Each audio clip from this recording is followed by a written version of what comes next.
Halo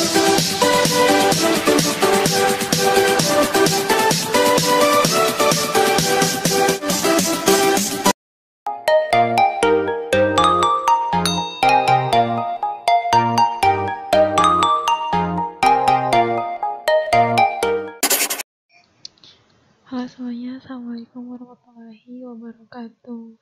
Apa kabar semuanya? Semoga semua dalam keadaan sehat walafiat.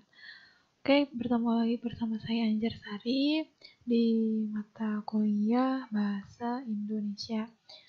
Di video kali ini kita akan membahas tentang ejaan bahasa Indonesia. Oke, sebelum mulai materi, silahkan berdoa sebelum memulai kegiatan kita hari ini ya, untuk membahas materi tentang ejaan bahasa Indonesia. Oke, berdoa dimulai.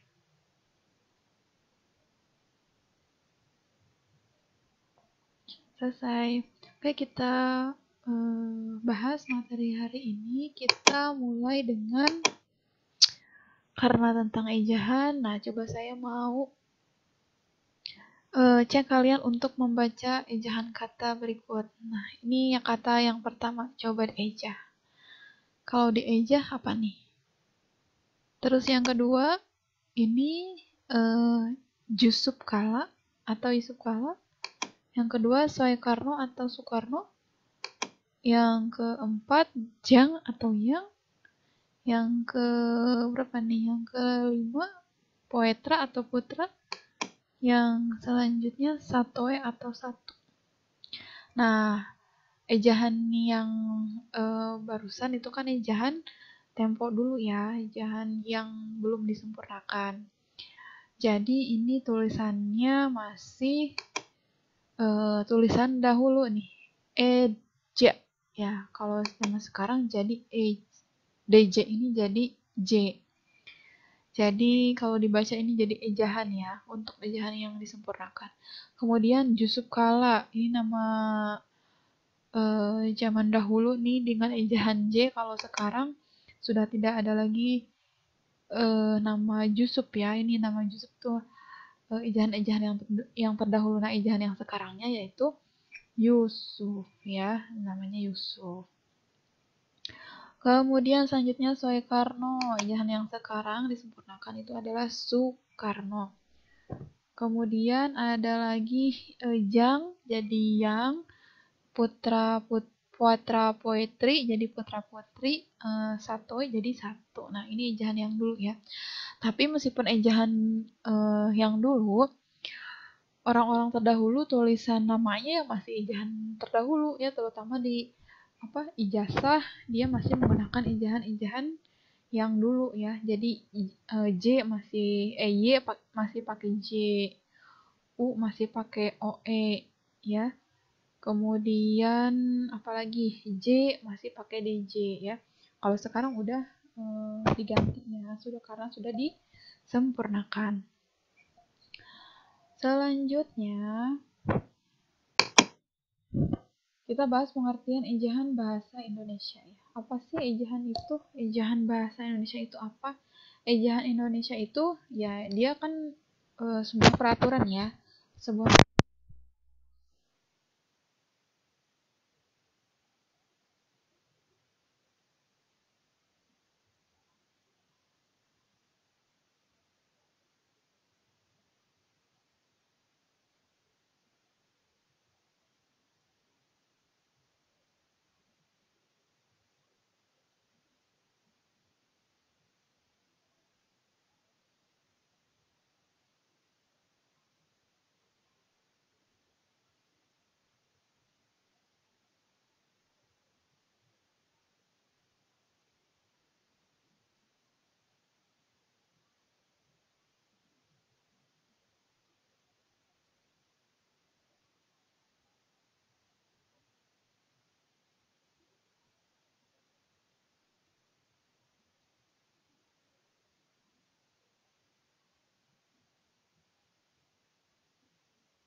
dulu ya.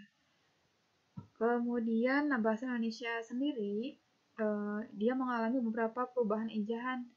Jadi tidak langsung ke ejaan yang disempurnakan yang masih digunakan saat ini, tapi dia mengalami beberapa kali perubahan. Apa saja perubahannya? Nih, yang pertama itu dimulai dari ejaan Fund Operation pada tahun 1901. Nah, setelah itu sekitar 46 tahun, yaitu di 1947, diganti lagi menjadi ejaan Republik atau ejaan Suwandi ya. Nah, kemudian setelah itu tahun 1972 ejaan Suwandi diganti lagi menjadi ejaan bahasa Indonesia yang disempurnakan, dan sampai sekarang itu masih digunakan di seluruh masyarakat Indonesia. Jadi dia mengalami 3 kali perubahan ya. Yang pertama ada ejaan Fund of Fashion pada tahun 1901, yang keduanya ada ejaan Republik atau ejaan Suwandi tahun 1947, dan dari tahun 1972 sampai sekarang adalah ejaan bahasa Indonesia yang disempurnakan. Tujuan ejaan itu apa saja? Nah, tujuan ejaan bahasa Indonesia itu agar ada aturan kaidah ejaan supaya pembacanya itu lebih mudah memahami informasi ya. Jadi aturan ini supaya pembacanya lebih memahami apa yang disampaikan, karena tulisan atau kata dan kalimatnya itu sudah jelas dan sudah sesuai dengan aturan kaidah bahasa Indonesia. Ya. Selanjutnya fungsi ejaan. Fungsi ejaan itu ada dua. Yang pertama ada fungsi utama. Fungsi utamanya itu untuk menunjang pembakuan tata bahasa Indonesia, baik kaitannya dengan kosakata maupun dengan peristilahan. Ejaan sangat penting dan perlu untuk diprioritaskan ya. Jadi fungsi utamanya itu adalah menunjang pembakuan tata bahasa Indonesia. Jadi kan ada kata yang baku ya, ada kata yang baku.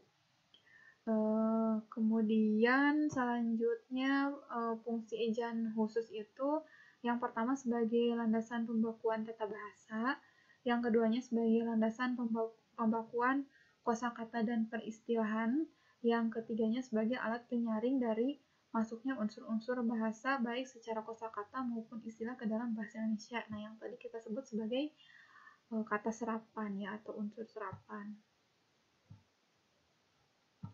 Untuk pemakaian pembahasan ejaan, nah yang akan kita bahas ini adalah tentang pemakaian huruf kapital terlebih dahulu. Nah, selanjutnya ada pembahasan lagi terkait dengan pemakaian huruf miring, kemudian penulisan kata, pemakaian tanda baca, penulisan unsur serapan, dan yang akan kita bahas itu ini ya, pemakaian huruf kapital. Untuk pemakaian huruf kapital, nah huruf kapital itu kan kita sering gunakan di kata atau kalimat ya. Yang pertama kali kita buat kalimat, itu kata pertamanya harus huruf kapital dulu ya. Contohnya ada kalimat saya pergi ke pasar. Ini kan terdiri dari 1, 2, 3, 4 ya, 4 kata. Nah, huruf pertamanya ini di awal kalimat itu harus menggunakan huruf kapital. Jadi sebagai pembeda antara satu kalimat dengan kalimat yang lainnya. Bisa setelah paragraf ataupun setelah titik huruf kapitalnya ya. Jadi paragraf dibatasi oleh paragraf maupun dibatasi oleh titik. Huruf pertama dalam kalimat itu harus huruf kapital. Contohnya lagi, Dodi mengambil kue. Nah, ini kan ada 3 kata ya, 1, 2, 3. Kata yang pertamanya itu adalah Dodi. Nah, kebetulan Dodi juga kan nama orang ya. Nama orang, dan dia ada di awal kalimat, maka digunakan huruf kapital. Huruf pertama petikan langsung. Petikan langsung itu artinya apa yang kita huruf pertama kapital itu apa? Kata langsung dari kita, atau dari seseorang, misalnya mengatakan kapan kita datang. Nah, itu kata-kata kapan kita datangnya adalah petikan langsung, maka kita gunakan huruf kapital yang pertamanya ya. Jadi kata yang langsung diucapkan oleh seseorang kemudian kita kutip, itulah namanya petikan langsung, dan huruf pertamanya itu adalah huruf kapital. Contoh yang keduanya, besok kita berangkat nih. Ini kata ayah. Nah, ayahnya yang yang mengatakan besok kita berangkat. Nah, ini petikan langsungnya itu besok kita berangkat. Jadi kata besok huruf pertamanya itu menggunakan huruf kapital. Selanjutnya, huruf pertama nama gelar atau kehormatan atau keturunan atau keagamaan atau jabatan atau pangkat yang diikuti dengan nama orang. Nah, contohnya ini. Ini Presiden Soekarno, gelarnya itu kan presiden, namanya adalah Soekarno. Nah, ini nama huruf pertama nama gelar atau kehormatan, keturunan, keagamaan, jabatan, pangkat. Nah, ini presidennya ini ya yang kita gunakan huruf kapital. Nah, Soekarno-nya kan kebetulan ini nama ya, nama juga diberi huruf kapital. Kemudian Nabi Ibrahim. Nah, nabinya ini yang pertama ya huruf pertamanya itu diberi huruf kapital pada kata Nabi. Kemudian Haji Agus Salim, H-nya pakai huruf kapital. Wali kota di huruf pertamanya ada W, dan huruf K digunakan huruf kapital. Selanjutnya, huruf pertama unsur-unsur nama orang kecuali bin, binti, de, van, der, von, atau da. Nah, ini contohnya Joko Widodo, ini huruf pertama nama orangnya, J-nya dan W-nya huruf kapital. Marwan Hamami, M-nya huruf kapital, H-nya huruf kapital. Vasco da Gama, V-nya huruf kapital, G-nya huruf kapital. Nah, ini ada da-nya ini tidak menggunakan huruf kapital. Jadi ini semacam seperti kayak semacam ini ya, sejenis bin, binti, atau devan, dervonda itu tidak menggunakan huruf kapital. Contohnya lagi Ali bin Abi Thalib. Jadi yang menggunakan huruf kapital itu hanya A di Ali, A di Abi, dan T di Thalib. Selanjutnya, untuk pemakaian huruf kapital digunakan pada nama tahun, bulan, hari raya, dan peristiwa sejarah. Nah, contohnya tahun Hijriah. Tahun Hijriah itu kan masuk ke nama tahun. Maka T di tahun dan H di Hijriah itu menggunakan huruf kapital.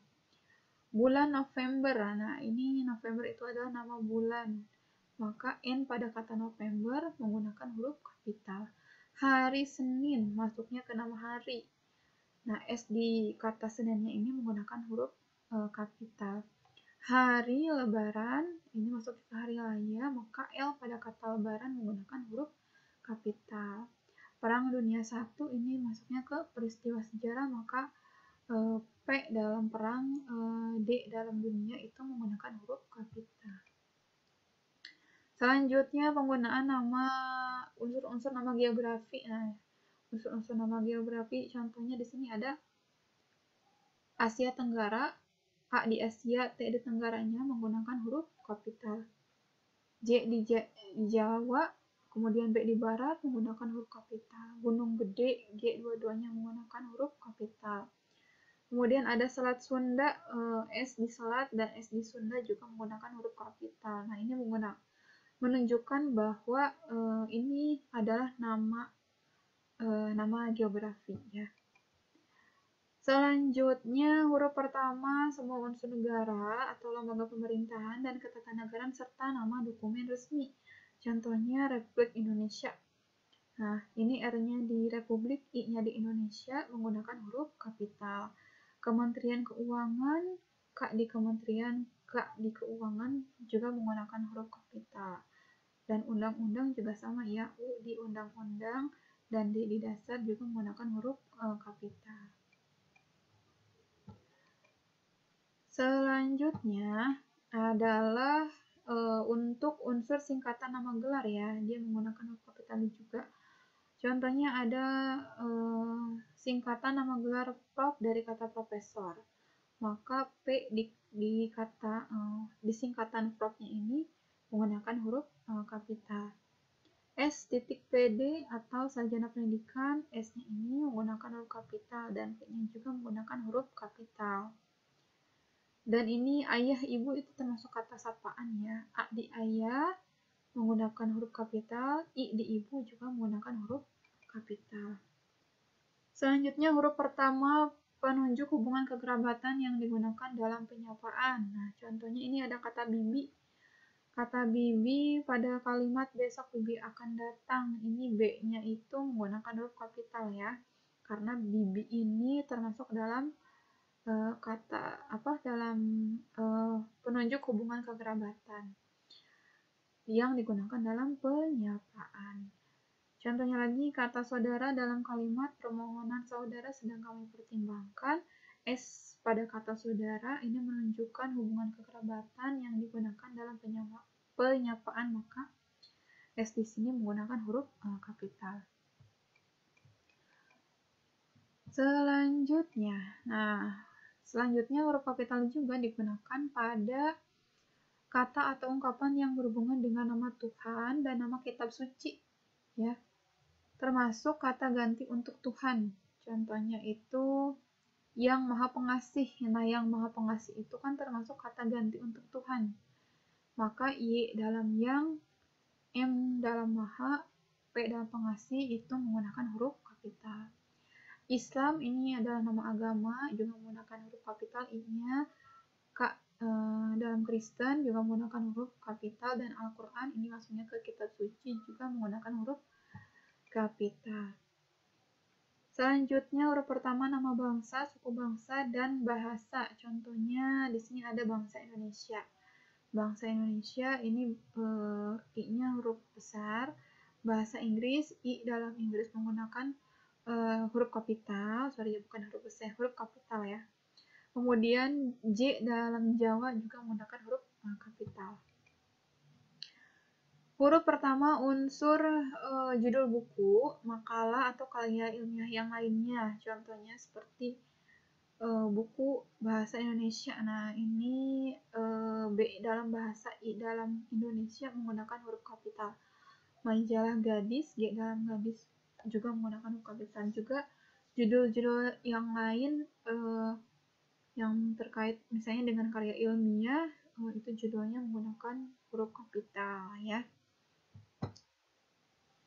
Oke, sekian dulu untuk pembahasan video kali ini tentang ejaan bahasa Indonesia. Semoga videonya bermanfaat. Jangan lupa videonya diputar lagi, disimak lagi supaya lebih mengerti ya. Mohon maaf apabila ada kesalahan. Wabillahi taufiq wal hidayah. Wassalamualaikum warahmatullahi wabarakatuh. Dah.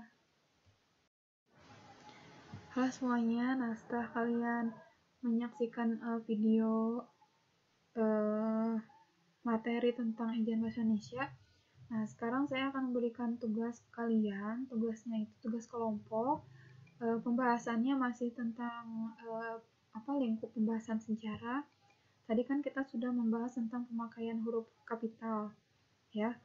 Nah, selanjutnya untuk tugas itu adalah bagaimana pemakaian huruf miring, kemudian penulisan kata, serta pemakaian tanda baca. Nah, ini silahkan kalian bahas di PowerPoint ya.